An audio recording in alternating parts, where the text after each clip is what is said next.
Hey everybody, Mike Naso here from IPR365.com with the latest on extremely dangerous Hurricane Earl. Earl gave a fierce battering to those islands in the Caribbean yesterday.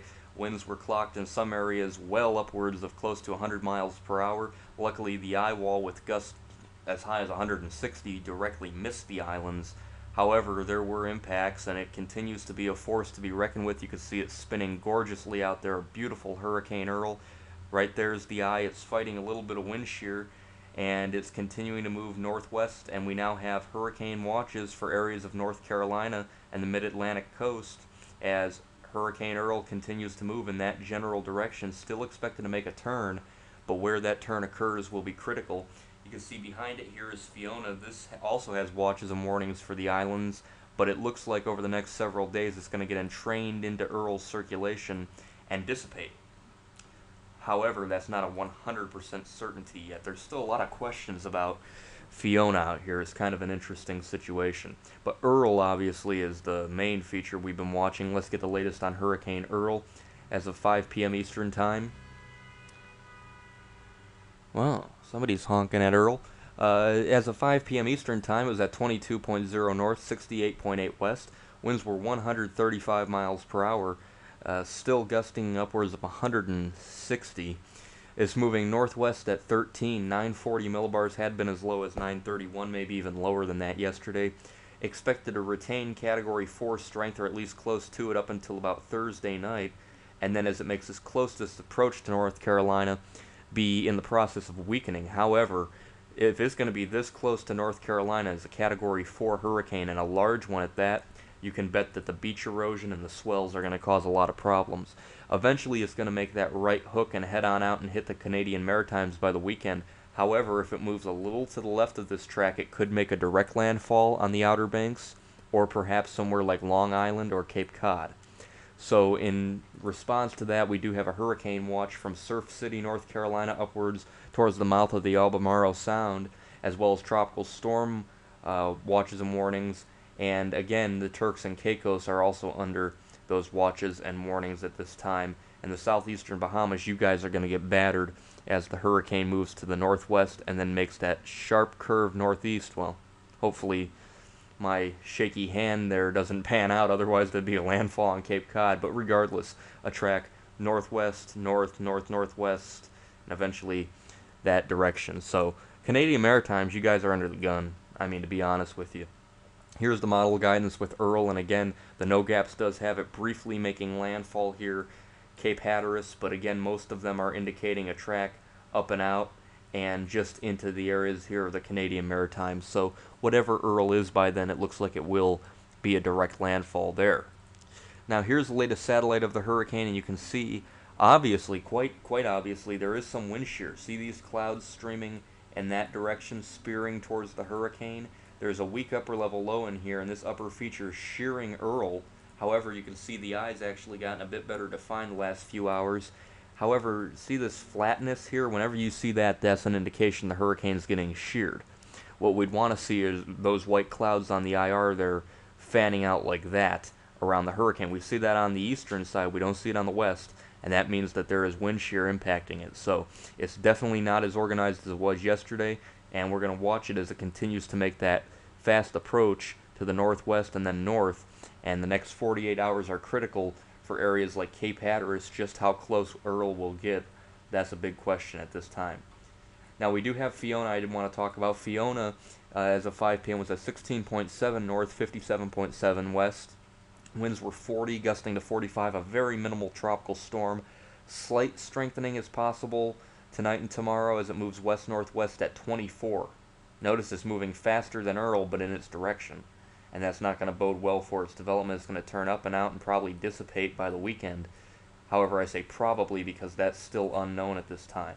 Here's the latest model guidance, and you can see with the exception of the BAM medium here, which takes it west and then over Cuba and Cozumel and into the Bay of Campeche here, the general thinking is that this will turn out and not do much, if anything, in the way of intensification. Looking at Tropical Storm Fiona at this hour, you could definitely see Fiona is blowing up a little bit there. Does have a little bit of a shape, but look at Earl's massive outflow here streaming southwest, shearing it. It's going to run out of that window here as it gets close to the islands for any intensification, and Earl's going to put a kibosh on whatever Fiona's going to try and do. I don't know what's more pitiful, Tropical Storm Fiona or me using the word kibosh. I don't know. Now, looking at the two systems in sync here, and actually just a close-up of Earl, you can see the pattern here, that upper feature over Mississippi and Alabama. You can see Earl here starting to pull, and you can see the flow here definitely starting to really pull on Earl and tug it to the northwest. A lot of dry air shown up here in red. That's going to be a feature the hurricane is going to have to deal with, but regardless of that, it's a large, powerful hurricane, and you don't want to mess around with it. It looks a lot like Isabel and Francis did when they were in this area. Isabel was a bit further north and of course headed directly in. If Earl did that, it would be way worse than Isabel. In fact, Isabel wouldn't stack up to Earl in the least if it took a track like Isabel did. Now, we do have Invest 98L out there, and I did want to talk about this because the model guidance, other than, say, the Canadian model, is not very aggressive with developing this.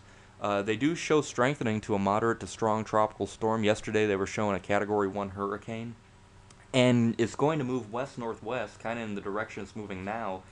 However, once that trough that picks up Earl and Fiona gets out of here, we're going to have some good ridging building in for a while, it looks like. That could be the last big trough for quite a while, and so whatever this system does, I think in the longer run it's moving due west. So if this system comes up like this, like the consensus here that I just drew in green here, this is the consensus model, which is like that. If that continued, it'd probably move into the Caribbean.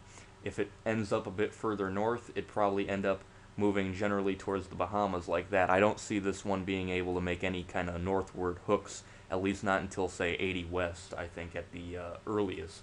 However, the models really don't aggressively develop it, and it's kind of unusual. If you look at the last few days, you could actually see the system.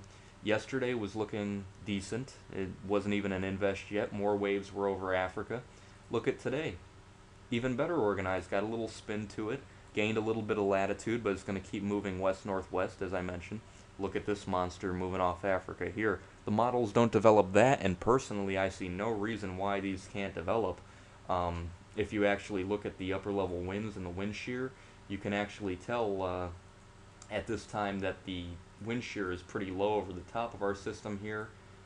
Not so favorable over Earl. You can see there's high pressure in the Caribbean, which is shearing Earl. Fiona also getting sheared by Earl, so it's a mess. However, this system, look at this, 10 knots, 5 knots, 10 knots. This doesn't have any problems. So why the models aren't developing it more aggressively, I can't say at this time. You can see that even better on the shear tendencies. Our system's right here, and it's got nothing but favorability the next few days. So if this does develop, I see no reason why it can't become our next tropical storm, which would be named Gaston.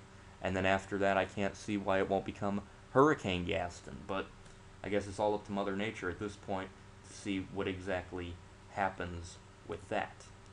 So one more look at 98L before I let you go. You can see it spinning there again, showing signs. It's a low chance for development right now. I think that's pretty fair. Earl and Fiona took their sweet time, especially Fiona. Here comes that secondary wave.